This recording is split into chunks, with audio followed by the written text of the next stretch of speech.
George co-leads the Spatial Syndicate, a group of angel investors focused on new spatial technologies. He received a Master's of Architecture from Columbia University, Graduate School of Architecture, Planning and Preservation, and a Bachelor's of Landscape Architecture from Florida International University. And yeah, shout out. And without any further ado, George Valdez. Thank you, Adam, for the shameless plug. I appreciate that. So does the rest of my team. I just want to take a moment to just thank AIA Florida for hosting such an amazing convention with great speakers in a beautiful location. Hope to come back next year in any capacity if it's still here in this place. So a little bit of my background as you overheard already. I'll kind of dive into that in a minute.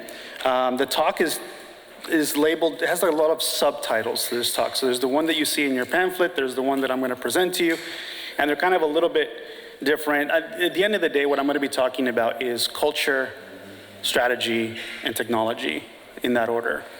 Because I think it's important for us to recognize sort of the subtext of strategy and how we make corporate decisions in the firms that we operate in, and then also how does that actually lead to technology, because as you'll see, there's good reasons for that.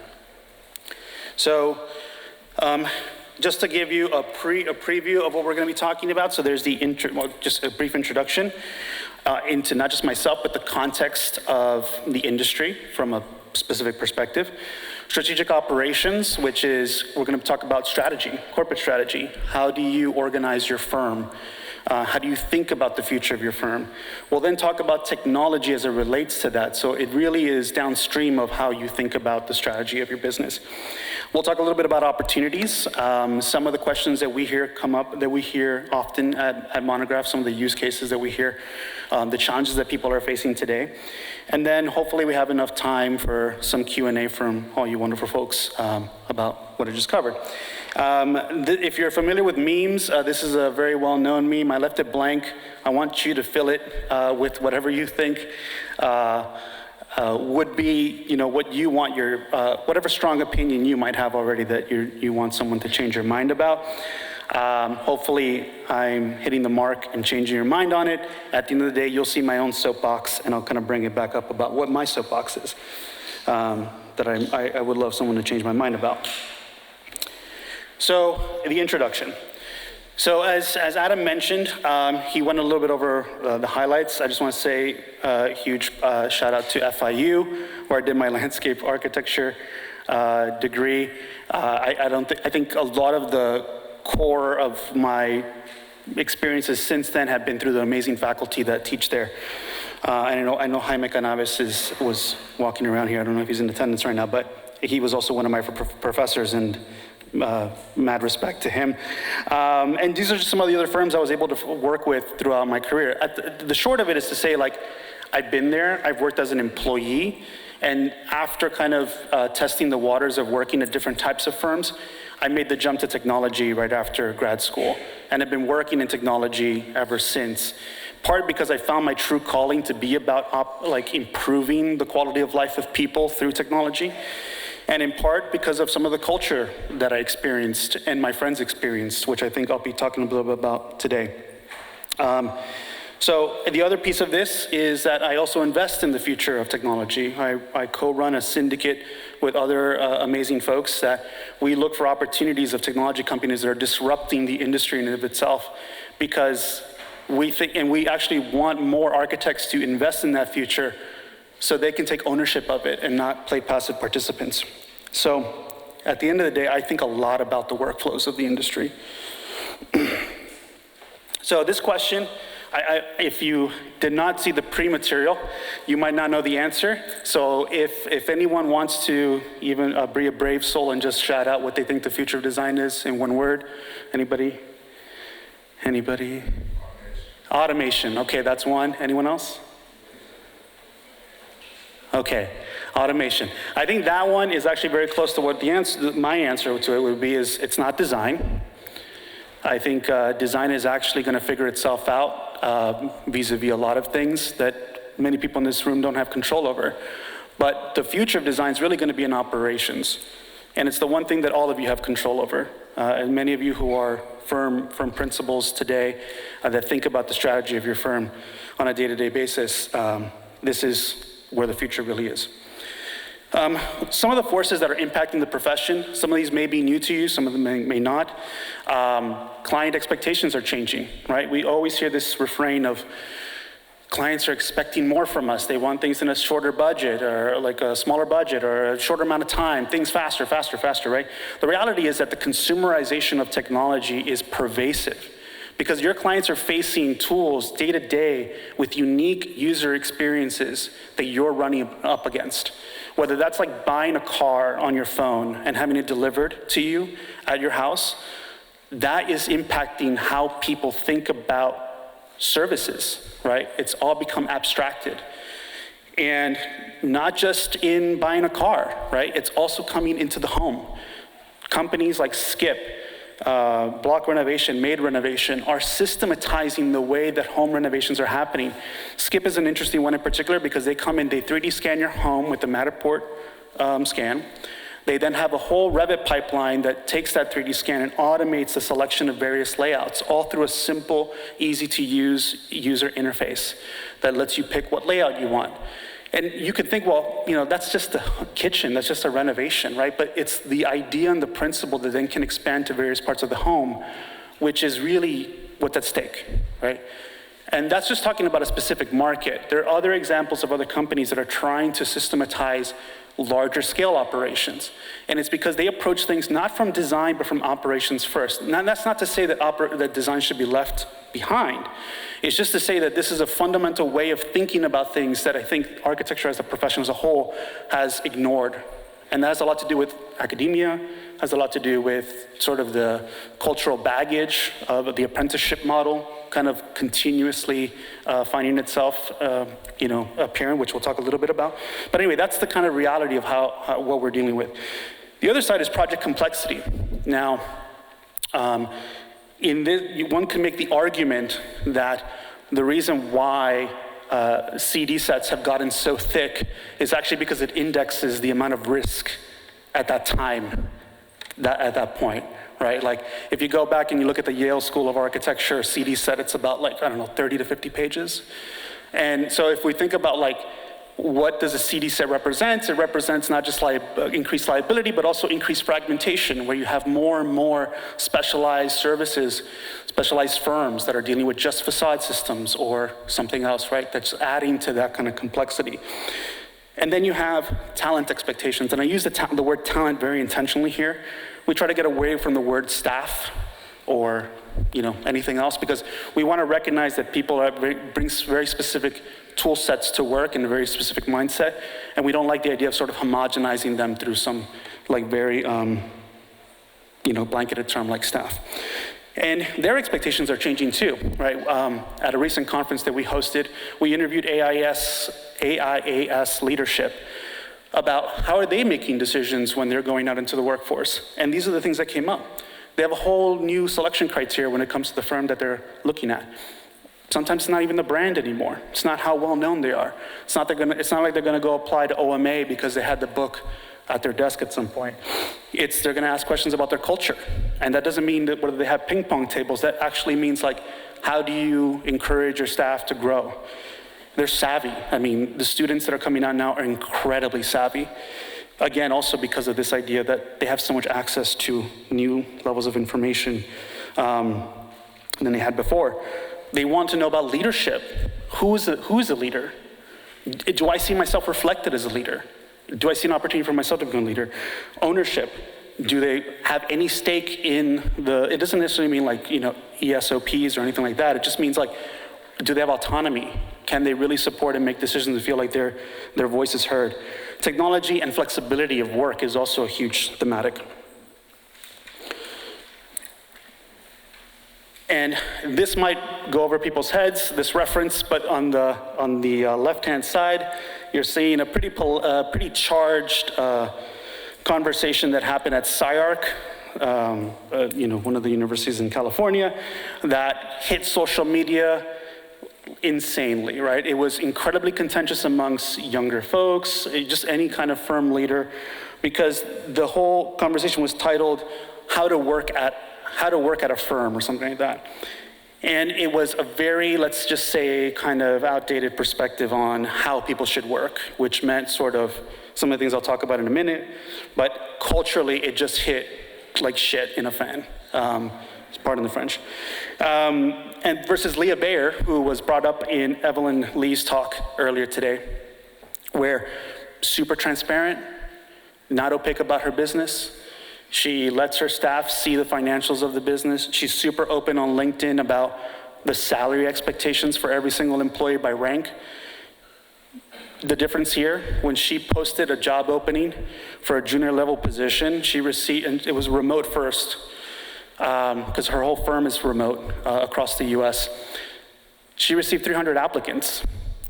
I bet a lot of you wish you had 300 applicants coming in for any job opening that you might have right now. And that is critical to know that the dear firm leaders who are kind of taking the opportunity to see these changes and reflect a different type of culture through their actions. So what is the magnitude of the challenge then, if we're kind of talking more and more about talent? We did a survey, a monograph, about 200 and something. It represented a mix of people, firm owners as well, so it's not just about individuals, but 97%, this might resonate with you, right? Burnout is real.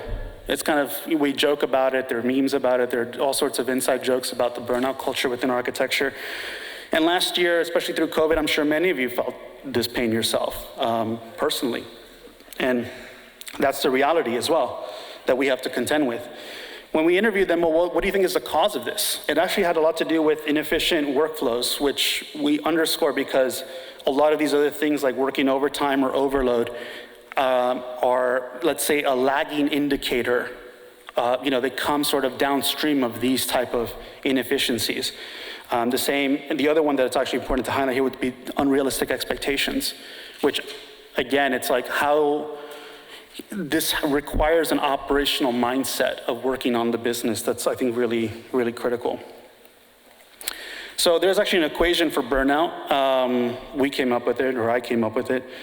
Basically, it's something along the lines of poorly set expectations times poor goal setting review, times little to no check-in only for an annual review, times over 40-hour work weeks, times job insecurity can lead to psychological burnout. And I'm sure this is not just only for employees, this is for firm owners as well. It's an equation that I think can apply to the entire spectrum. In terms of transformation, well, how do we get to a better place? We believe that it's sort of taking it on the flip side, looking at these as like opportunities to grow and to change. And so some of these could just be this simply doing the opposite. The other that I'll kind of highlight is operational things like bi-weekly check-ins with your staff, with your employees. We've seen really great firms that have what is called in tech and maybe some other industries, this idea of one-on-ones.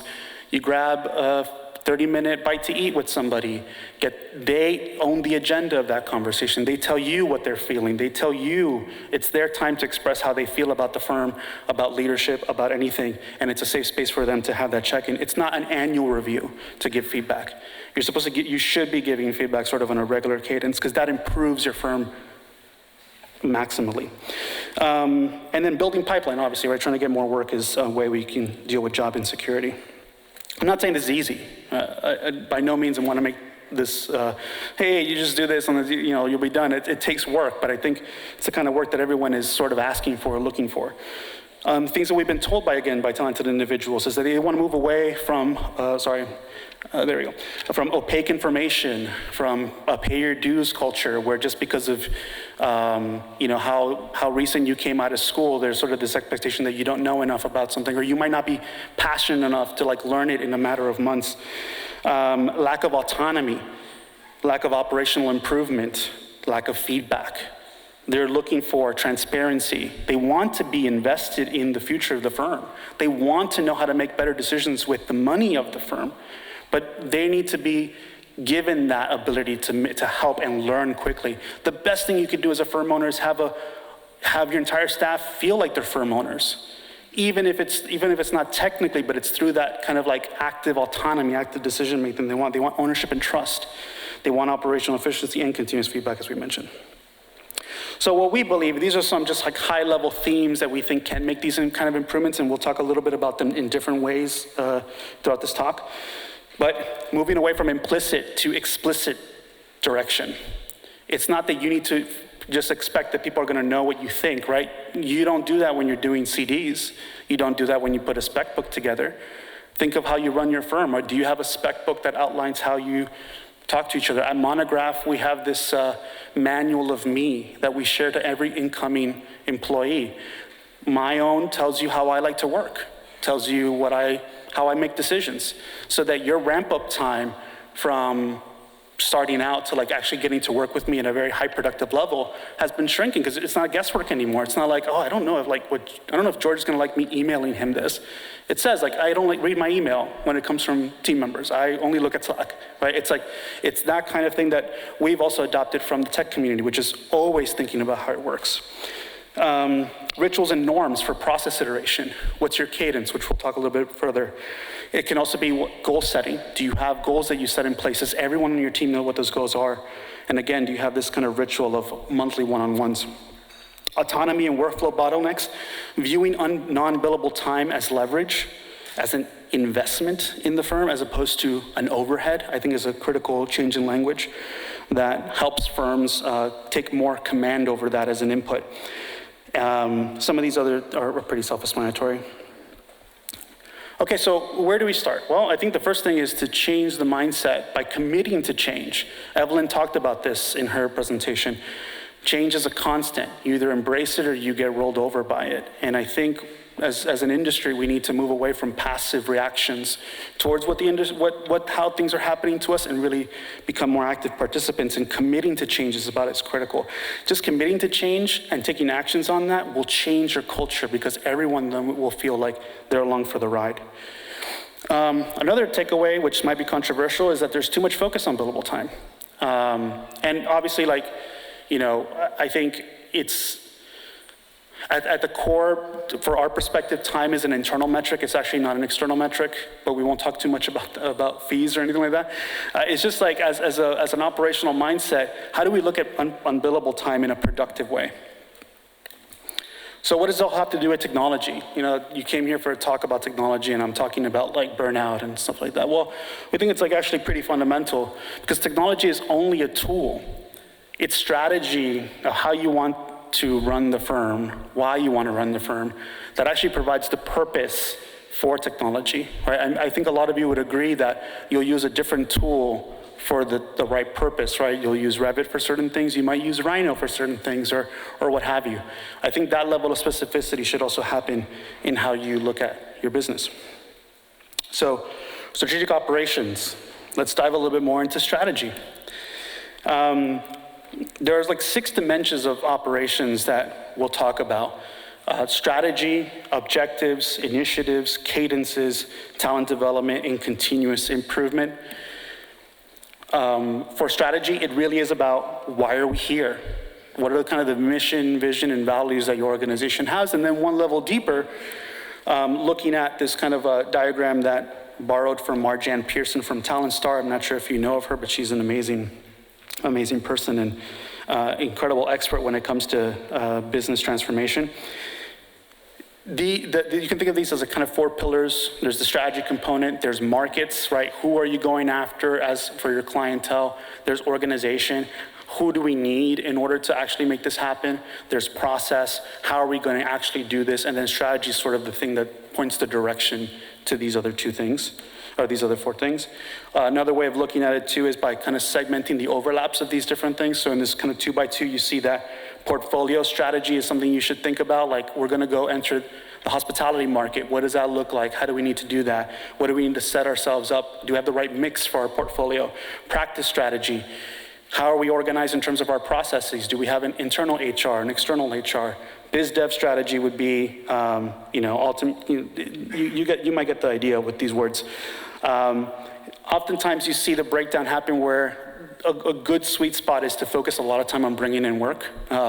You should never feel comfortable with your pipeline. You should always feel a little bit skeptical about your hit rate and always be keeping track of that. But so some kind of rule of thumb here would be to focus 80% of your time on generating new business, but then 20% on the actual strategy that's kind of tying everything together organizationally. This next section of conversation is just high level. I just want to kind of leave you with maybe new ideas. Objectives. Okay, so now we have a strategy. How do we start to set objectives for ourselves? And you might hear the words KPI thrown around, like key performance indicator. There's another way to look at it from the world of tech. There's something called pirate metrics, because it spells very nicely the word R. And so it's very simple. It's awareness. How many people know about you? Acquisition. How good are you at closing contracts? Revenue. How much revenue at what time? Referral, right? These are the kind of main metrics that any technology company is looking at, and most businesses at the very highest level should be looking at. And then retention. How are you doing with repeat work? As an equation, if you use these as an anchor for your objectives, then this quarter, the theme could be around generating new clients off of referrals. Another maybe more in the weeds way to look at it is to actually have an equation for the business. In technology companies, they look at these kind of metrics as leading indicators at times to what we just talked about, which are kind of the outcomes of what you do. So in this case, for a SMB, a small, medium-sized business, an architecture firm of a certain size, these are the main levers you have to grow the business at a top-line perspective. So you have your vector, your sector, your services. You can either expand into that strategically as a way to generate new revenue. The number of qualified interviews that you have could be something you're tracking every month to understand, like, how are we doing on that front? How are we converting them? That's another key lever that you can work on for an entire quarter with your team. How good are we at converting these folks from just an interview to a closed contract? Why are we missing that? Let's focus on that. Average contract value, are we charging appropriately from the previous work that we've done? Are we just missing the mark on how much budget we should be allocating to our time? Number of referred clients. This is another lever that you can focus on any quarter. Maybe a specific member of your team can do that. Repeat work per client. Are we picking the right client who can lead to repeat work, right? If we're doing, like, retail would be a great example of, if you find that new brand that's just gonna like blow up, that's an amazing potential area to invest your time in. So anyway, this is very high level, but just to kind of reframe how you might think about the way of running a firm through the outputs that you're looking at. Initiatives then, from an operational perspective, would be to focus on one of those key objectives and see what can you do, what kind of experiments could you run this quarter or this half of year to try to move the needle on that. Again, what I want to kind of frame for you is that these things might all seem like, oh shit, there's just so much to work on. You're like throwing so much at me. But we want to just kind of move to a methodical way of prioritization where non-billable time can be seen as an investment into moving a number that's going to drive huge impact for your business. So in this initiative, as a experiment, we might say, okay, well, who's the owner of this experiment? Who's going to be running this number? And it should be someone on your team. Maybe give it to the most junior person on your team who just shows a lot of enthusiasm for business. It doesn't matter who, but just someone who like has that as like who has stake in it and who's going to be looking at that and reporting on that is important. Habits, which could lead to the question of how do we answer this, which is how are we staying top of mind to our clients so that they remember, hey, we exist, we're an architecture firm, we can help you with whatever you're trying to do next. Tools and processes. What tools are we, this is where like the technology piece might come in. Well, what tools are we using to actually help us drive this number? Is it Salesforce or another CRM like HubSpot, like some sort of email management campaign system? And then how are we setting up our frameworks? Like how do we know, our experiments, how do we know that we have some success in moving this number? To move forward a little bit with like cadences, this is an example of a firm who I think this number is probably pretty old of 3X. We just know that their headcount grew from like about 16 people to about 40 in the course of a year. They hired a managing director named Shane Balcom, who came from tech, had no experience in architecture to begin with, just came from sales and marketing background as an executive, really liked the firm owners. The firm owners were very reading all the kind of du jour business books about like disruptive change, and he felt like he could contribute to that change. First thing he did was he created a cadence, an operational cadence for the business. Then he started to pick the tools that would help him in that journey. This is an example, hopefully you can all see it, but I'll just say it just to know. Like at the start of the quarter, they discuss projections for the quarter. These are things you might already be doing, but not everyone might be. Every day they're looking at their tools to understand project updates, opportunity updates. Every week they're reporting to the entire, not just the leadership team, but the entire company. How are they doing with their pipeline? Every end of quarter they're reviewing their previous quarter's performance and then giving an update to the entire company. They've also created new roles, which we'll talk about later, because I think that's also an important piece of it. Talent development, I won't dive too much into this, but just like having a process on how to develop talent at your firm, I think is very critical. Don't leave it up to, it's sort of a back and forth. Obviously they have to be just invested in their own development as you are, but at least you can mitigate the risk of that or a better outcome by having a process around it. So these are just some questions to help guide you if you want to take a picture of it or look at it in the presentation that we submit after. Continuous improvement. So a lot of these models, there's this still idea of feedback, and that's super critical. Being open to failure is probably the most important, not just committing to change. Being open to failure is also critical. If you don't embrace failure, you're actually never gonna learn anything new or meaningful. So all these things are just kind of like, hey, we're gonna try it out and see what happens. But let's document it, let's make sure we kind of understand what drove the decisions, let's understand why we didn't mess up, and let's talk about it in our sort of company-wide reviews or just our leadership team reviews with the partners. So all these things can be worked on iteratively. All right, technology. Now we actually get to the meat of like why you came here. Hopefully you found everything else before this kind of interesting, but surprise, we're still gonna talk a little bit about operations. I mean, just kind of high level, again, to set the stage, these are the 6 things we just talked about. They're very critical for you to even make technology decisions. Why? Because like technology, again, is a tool. Hopefully you see it as a lever for your business. This is a pyramid that just describes on one slope like leverage as a concept of high leverage versus low leverage. If you look at technology for projects, it's kind of probably the lowest leverage thing you can focus on. I know if you're a director of technology or IT, you might kind of be like, what? Because most of your efforts might be on the design side, meaning like, let's implement Revit, how are we doing? There's a whole sort of focus on design, and that can honestly just come because a lot of you are designers at heart. You probably didn't go into the business to become operationally minded. You really went into the business to like execute design. So those things can be very top of mind for everyone that joins the business. But technology can impact teams, project delivery, like budgets and schedules even, and can help enable autonomy if put appropriately. Training would be the next kind of area of focus that has higher leverage when it comes to technology. So how are we impacting the speed at which teams ramp up, new team members? How are we improving retention? What tools we have in place to like provide better feedback, document better feedback? What kind of strategic, and how can we help them become better at strategic execution? Interdepartmental, this would be like, how does our accountant interface with project teams? Right, it's more of like figuring out how groups of teams that don't operate together in the same silo actually break those silos down using technology. Because again, that's higher leverage. You're lifting a bigger sort of a ocean, I guess, right? It's just, you're impacting the work of more people.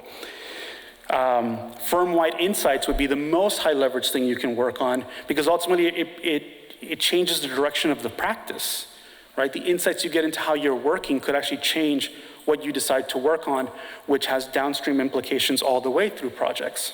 If you decide to move to a whole new market or sector or whatnot, that actually changes your tooling and everything kind of comes downstream. That's so, in practice, it has the most weight out of anything.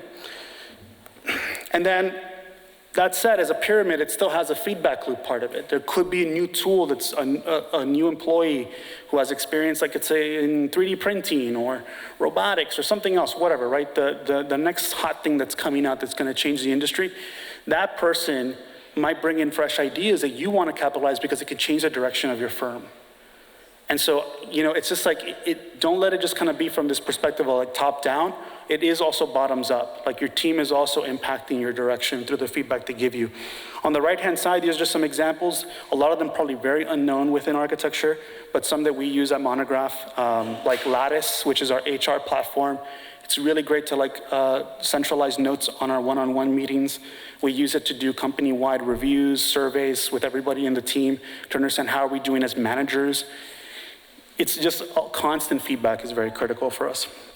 Notion is a tool that might not be as familiar for folks, but you can think of it as a sort of a wiki, very robust wiki for a firm in which you can also use it to keep clients in the loop. Loom, you may have heard of. It's a way to record your screen and share it very easily with a link. So if you want to just say, hey, I just made this change to this piece of the model, can you review it? You just record your screen and send it, and asynchronously you'll get that feedback. No more waiting to schedule a meeting with someone to get feedback. How can you close the loops on that to impact training as well? So all this said, again, maybe the recurring theme here is somewhat about ownership. You hear that word a lot. The same goes with technology. Before you buy technology, we really do believe you need to have someone who's going to own it. And this is whether you decide to, explore a tool like ours or any tool, right? You want to have a person who's in charge of thinking about implementation. The worst scenario you could probably be is if you just kind of passively see, oh yeah, let's try this out, and there's no clear owner for anything. And you understand this from running projects yourselves. You should have a dedicated person who's owning it, otherwise it's chaos. To illustrate the point, many of you might already be a kind of, I'm not sure the makeup of this in terms of small firms, large firms. Many of you might resonate with this diagram to some degree.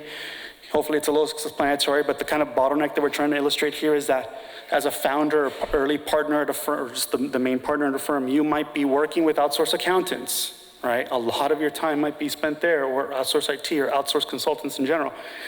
A lot of your time might be spent in project managers, helping project teams, getting to the weed of redlining everything, which can lead to micromanaging projects yourself, which can lead to burnout for yourself. The same, always this feeling of feeling behind, I can never get new work because I'm working on these other fires. And there's not enough work, and so you spend less time on prospective clients. Having a dedicated person who's thinking about the operations of your firm, whether that's a COO you bring, and we'll show an example of that, or someone on the team that is showing promise, who really loves reading books about business and really into the weeds about operations, elevate them. Give them that opportunity to be your director of operations. Be very explicit about the goals that you want for that person. And hopefully it might look different. It might be that you as a founder can set the creative vision and direction for the business. Have more time to recruit senior talent, which is critical. Build relationships and pipeline with potential clients. Focus on those other metrics we talked about earlier for referrals and acquisition. And then you might become an editor. We've seen this play out with some firms that really have, and all of you have very different design philosophies about how you like to execute work. We think that it's best to let go and let others on your team lead, because it kind of moves you into a better position psychologically as well. Hopefully, maybe not. But you can at least become more of a creative editor. If anyone's familiar with the work of Virgil Abloh, who I have huge esteem for, who recently passed away, he was the creative director for Louis Vuitton Men's. He worked this way. It's all about building the amazing team, and he just redlined very little things, gave direction, and built a huge, not just a brand, but lifted the careers of so many other people that I find very inspiring. Anyway, so this kind of model can be a lot more effective for operations.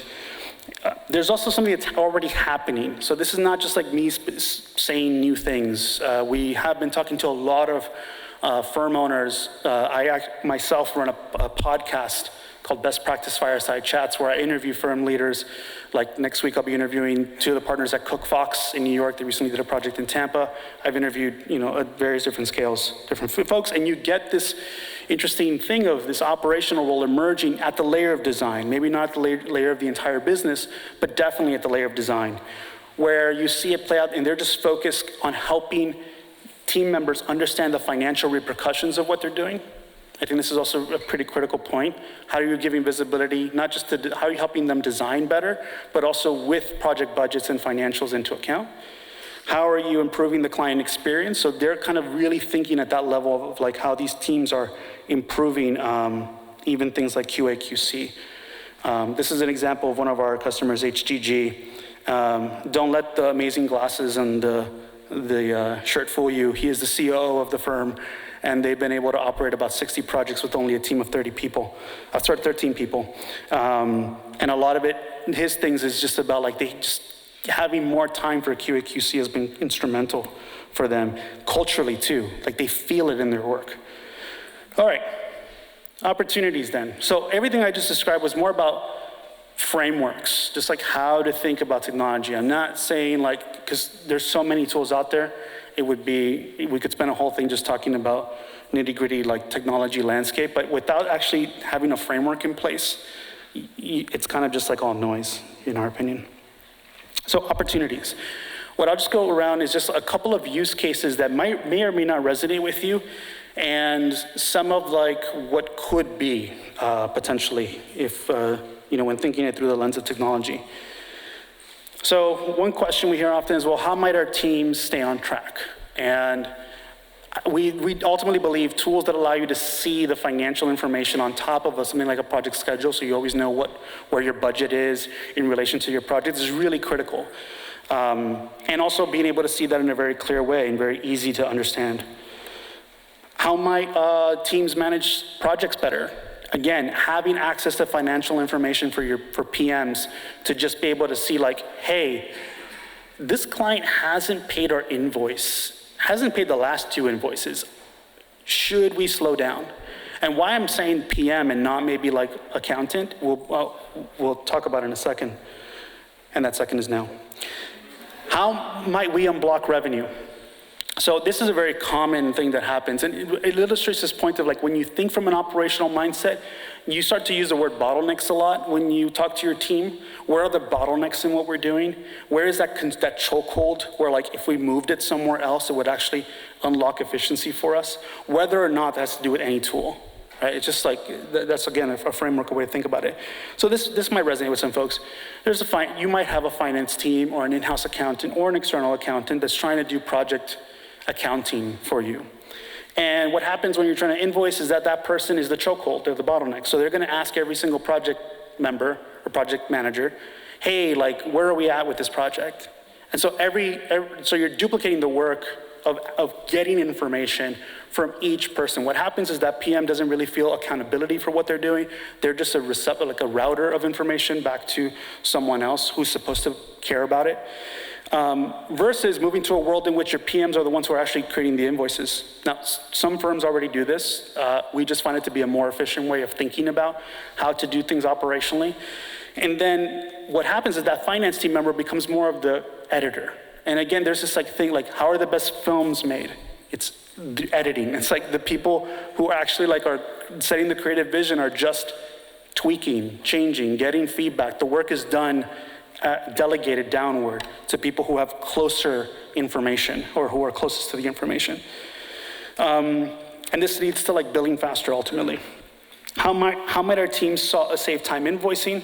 Well, hopefully you're using tools that allow you to have better insight as you're putting an invoice together about milestones, where you're at, more context beyond just like how much time has been built, how much time has been accrued.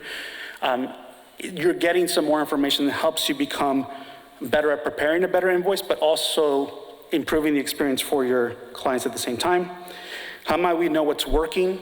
Hopefully you're using a tool that allows you to see and cut up your information to know what's driving profit in your business by different criteria, whether that's like what sector you're working in or what projects are doing that the most, right? It's like giving you just better visibility in a way where you don't have to sit around and wait for a report to be generated. It just is like you're just playing with the data. Okay, so that's kind of the opportunities. For actionable steps, I kind of want to leave you with this in mind.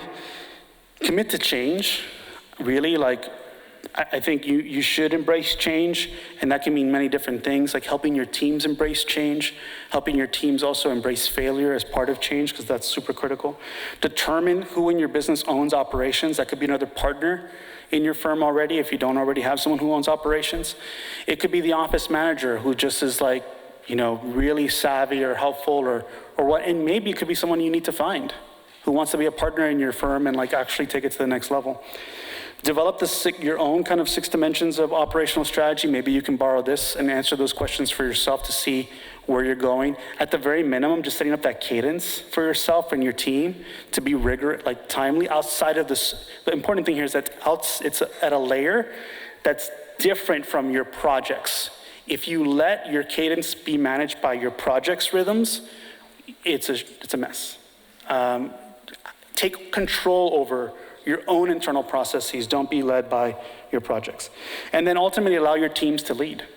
Give them autonomy, give them authority. They might surprise you, and if they don't, if it needs work, it's your fault because you hired them. At the end of the day, you need to take ownership over that yourself. Or you didn't train them enough, and you didn't invest time, and you thought that they would just train themselves. Take ownership of that as well. And ultimately, but it's solvable. So my soapbox, if you might have guessed, is along the lines of like, we can improve if we're willing to embrace improvement, if we're willing to embrace change. And I really urge you to try to change my mind on that. Happy to dive deeper, to reach out. Please just, hit me up, george@monograph.com. Very easy. Plug the podcast, the Best Practice Fireside Chat, to listen to our conversations. And I'm happy to take any questions that you all might have now.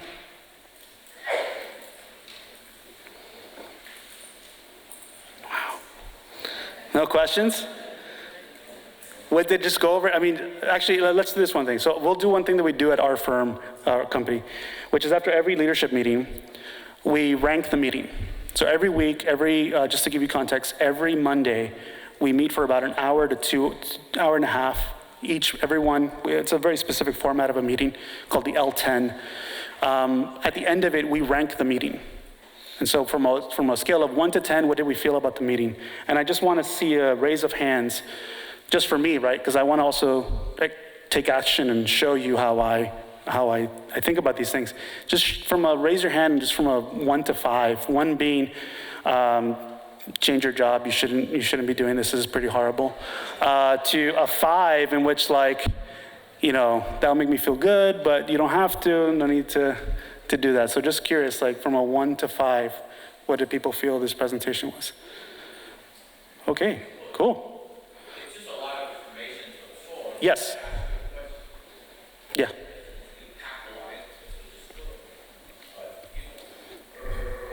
No, I know. When I was preparing, I was like, holy shit, they're gonna it's gonna.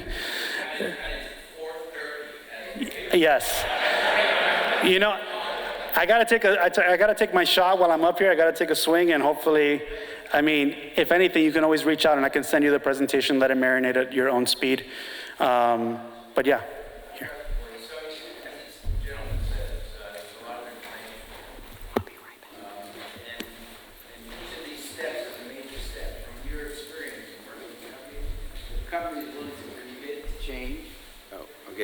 Better, right? Okay.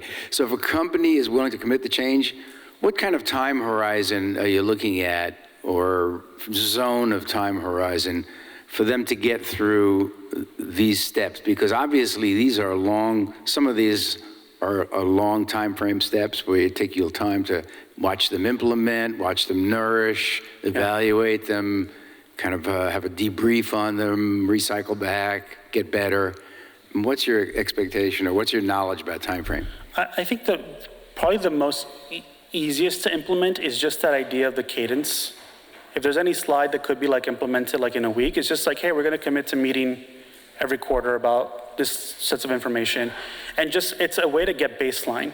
Just how are we doing? Can we commit to this type of rhythm to begin with? Because once you have that rhythm in place, things can slot into that rhythm. It could be hey, this time we're gonna meet about this specific topic. We're gonna try to tackle one of these strategic pillars. He has a follow-up? Sorry. Yeah, so in reaction to what you just said, so in all transparency, we've committed to this change at our firm a number of times. We sort of get into it, and then it just kind of falls apart. I think people get busy, they start doing other things, personnel change. How do you overcome those false starts? So at Monograph, we've had this L10 meeting is the latest iteration of a series of different formats for that. But at the end of the day, it's always come back to the CEO, who's just been we are committed to improving this meeting. and we will change it, the format of it, until we get to that right spot. And so it does come down from like the person who has the most stake, which is whoever has the most ownership of the company at the end of the day, right? And so if that change doesn't happen there and that commitment is not there, then of course it's gonna fall apart. But I bet you if you're the person who's like paying out people's paychecks and is saying, we're having this meeting and we're gonna commit to it, like, and they hold themselves accountable to it, then things will change. Great question, thank you for that. Hey, George. Hey. Kona Gray with EDSA Incorporated. So like many of us, I had one professional practice class in design school. Yeah. And the next, I'm running a business with a bunch of partners and we're just figuring it out. We've always had a challenge with project management at the scale of all sorts of projects. And I've always wondered, are there tools or ideas? We've tried to send, employees to project management boot camps and all that kind of stuff. And it just hasn't stuck. Yeah. Do you have any thoughts or ideas about what it takes to really help people understand that each line really does matter at the end of the day? I'll ask a follow-up question to you. Do you diagnose those failures as a firm about like what did we misstep here, what did we misstep there? And like as a follow-up to that is, do you have a way to institutionalize the solution potentially? Yeah, so after 60 years, we finally decided to grow up, and we reorganized our firm where we have a group that runs the business, we have a group that focuses on BD and design, and we have a group that focuses on delivery of projects. And our COO, who is also a landscape architect, internal shifts that we made, loves numbers, loves working out solutions, loves operations. He's been doing a really good job to kind of turn the tide and get people to understand that. So he has weekly meetings with the project managers and the vice presidents and folks that are really in the weeds of the jobs. But we still have the same problems, collections, right? Overwork. Yep. Redoing stuff we shouldn't be doing. Over-delivering. I mean, so it's kind of crazy that we're 6 years old and still having these problems. There might be another layer you might want to introduce into the firm. So there's like this idea of a COO. That person can only really handle so much because they're the most cross-functional. They're looking at billings all the way through to projects. You might want to institute this idea of a design operations leader that is just focused completely on iterating in that section. And that's what they're responsible for. It's like this ownership part is super critical because they have skin in the game. They're like, it's my job to figure this out. And everyone now knows a single contact internally of like who is really thinking about this. Hopefully what they're doing is meeting with these teams on a weekly basis, seeing the patterns as they start to emerge, and either trying to solve them immediately as they're happening, or bake it into a template or some other framework that you have for like moving forward. So that person can start to be the expert on saying like, hey, across 10 different projects, I'm seeing the same things happen. I put some time, I spent some time over the week to like figure out how to mitigate that or what do I need to train people on to improve that. But it's that feedback loop happening maybe at a tighter level within the design team, overseeing design teams that would be most useful. Okay, question here. So I understand that this is technology to improve practice, but it almost seems based on, I'm presuming your experience and what you've said here this afternoon, that unless we commit to those actionable steps and similar steps that you've described in your presentation, no amount of technology is going to matter. I mean, I think it's a mindset, ultimately. I mean, the thing that separates a lot of Silicon Valley is just the mindset that they have about how they're going to solve problems. And then there's a whole kind of like history, its own history and its own kind of like, education and content out there online that is all about helping people think about these problems early on. Any tech company, you're also trying to solve problems that are very rapid. You're building the plane while it's flying because it just is the nature of it. But having these frameworks is critical. Otherwise, you'll just flame out. Thank you for that question. So in your model, for an architectural firm, who's signing the documents? In your model, If it was an architectural firm, who is signing your documents? Who is signing like the construction documents? Yeah, that's where the pain is. That's where the liability is. That's a great curveball. It's like you probably have like probably one of the more deeper questions that I might be beyond my capacity to interpret. But I mean, the short answer would be yes. The firm is the one signing the. Yes. Sorry, the individual. The firm does not sign it. Right. It's the individual. Sure, the partner. Yeah, or the whoever is licensed in the firm will ultimately sign it. Where is he? He or she. Where is he or she on your chart? I mean, I'm sure anyone, like in any firm that works with us that has a very similar model, somebody in the firm who's in charge of that. I mean, that's kind of the simple answer. I feel like there's a deeper answer that I don't know how to answer, basically.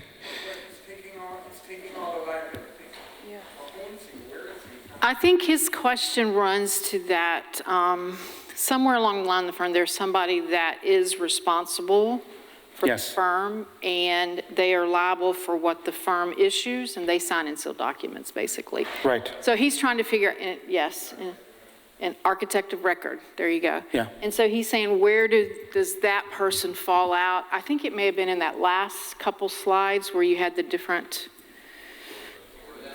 yeah. He could be at any one of those levels. Yeah. You're looking for the architect of record, the person that actually signs it, and that could be any one of those levels depending on 100%. your particular organization and how it's run and the personalities that are involved. And if one of those people in your hierarchy is the control freak, that wants to sign everything, then he can sign everything. But fortunately, the way it is these days, if an individual signs for the firm, they're not Right. personally liable. Yes. So it could be, the answer is it could be anybody. And it's not even just could be anybody within the firm. It can also be anyone outside of the firm, meaning that what we see is a lot of like design firms who really just like ultimately their bread and butter is design to the criteria that they see it. They just work with AORs who have strategically made the decision to be the experts at execution within their domain, right? So yeah, I think it's like, it could be anybody. Hopefully they're well compensated enough to take the risk as a licensed architect. So I think it just comes down to like how you want to structure that. From a QA/QC perspective, they should be involved, and maybe that's one way to think about who your director of operations should be as part of that, or maybe not. This is just a kind of light framework in general. There's some statutory requirements for that person, so they can involve. We have a question. Oh, I have one more question. All right, so you asked the question 1 through 5, and I'd hate to see you leave here and not have the answer to part B of your question. What was part B again? I forgot. Well, you asked who in here gave you a rank between 1 and 5. I would ask who gave you a rank between 5 and 10 for your presentation. Oh, yeah. Oh, wow. Thank you. Appreciate that. Okay. Thank you. That means a lot. Thanks. I have not given a personal presentation in a very long time, so this is already, I feel great. Thank you. Well, we give you a 10. But here's one quick question. Right here. We're all used to the classic model of architect of record, taking responsibility and then training and our, internship and IDP.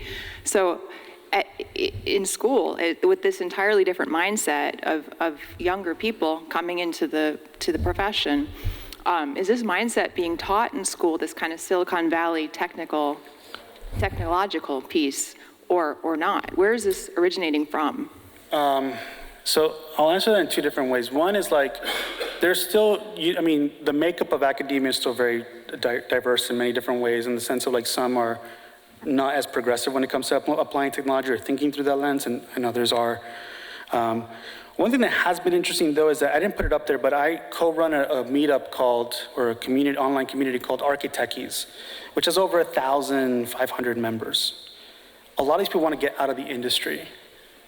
And they're starting even like sooner. Before we used to get people that had like 10 years of experience that's like, oh, I heard about this thing called user experience. I saw one of your blog posts. I know how to make diagrams. Let me make diagrams for like a tech company.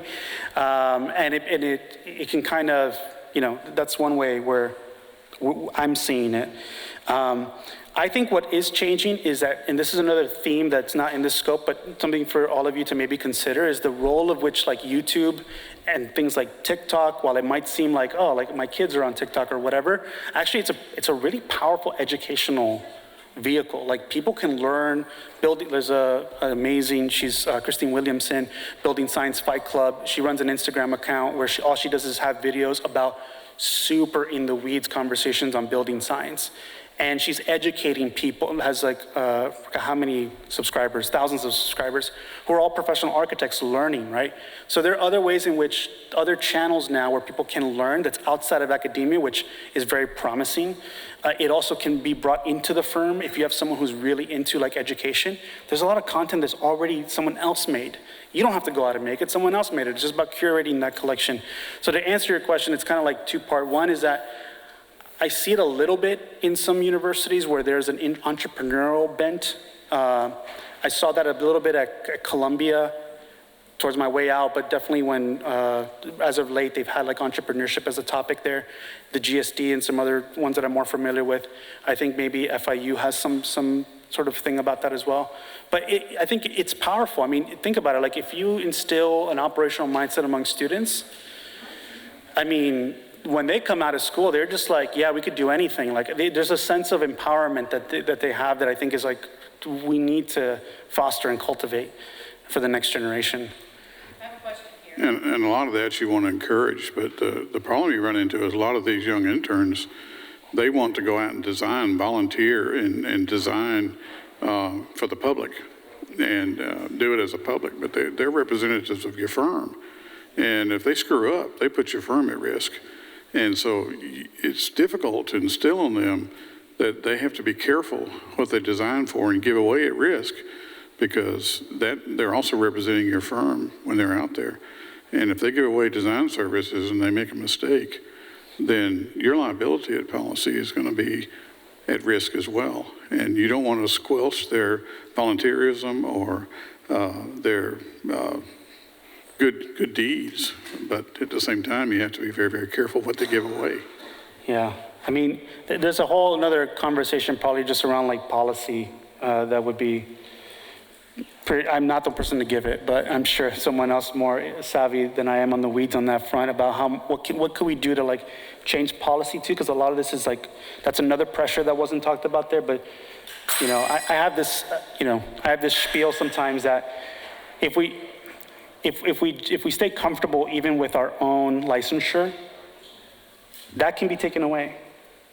And that's a big policy question that is outside of the scope of this. But I think it kind of ties a little bit into like the environment in which people want to operate and do design and kind of be entrepreneurial and who takes on the risk in that question. But I appreciate that.